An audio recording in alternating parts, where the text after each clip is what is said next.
ପିଲାମାନେ ଆଜି ଆମେ त्रिभुजर प्रकार भेद विषय जानिबा। पूर्व क्लास रे त्रिभुज क्या कुआଯାଏ जानिछ।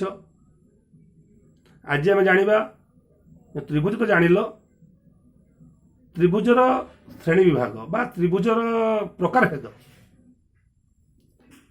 मु कलापटारे संपूर्ण भाव लिखि देखी खातार लिखि नब। बर्तमान मु कौन कौन शुण तापर कलापटारे जहाँ लिखी ताको तुम लिखि नब। बाहु अनुसार त्रिभुज तीन भाग विभक्त। गोटे है समबाहु त्रिभुज, समद्विबाहु त्रिभुज, आ गोटे है विषमबाहु त्रिभुज। समबाहु त्रिभुज कौन?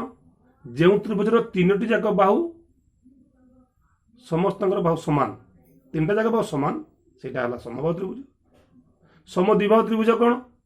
जो त्रिभुजर केवल दुईटी बाहु परस्पर समान, से समद्विबाहु त्रिभुज। आउ विषमबाहु त्रिभुज कौन? जो त्रिभुजर तीनोटी जाक बाहु असमान, से विषमबाहु त्रिभुज।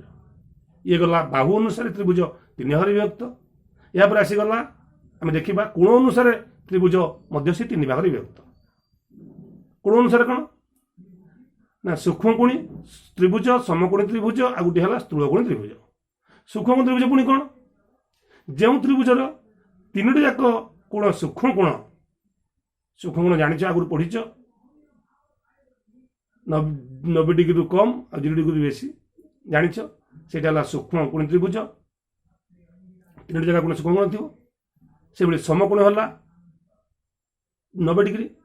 तेणु जे त्रिभुजर जो त्रिभुजर गोटे कोण केवल 90 डिग्री आउ दुटी कोण सूक्ष्मकोण ताको कहबा समकोणी त्रिभुज। आ जो त्रिभुजर गोटे कोण स्थूल कोण अर्थात 90 डिग्री बेसी 100 डिग्री कम स्थूल कोण, से त्रिभुज कहबा स्थूलकोणी त्रिभुज।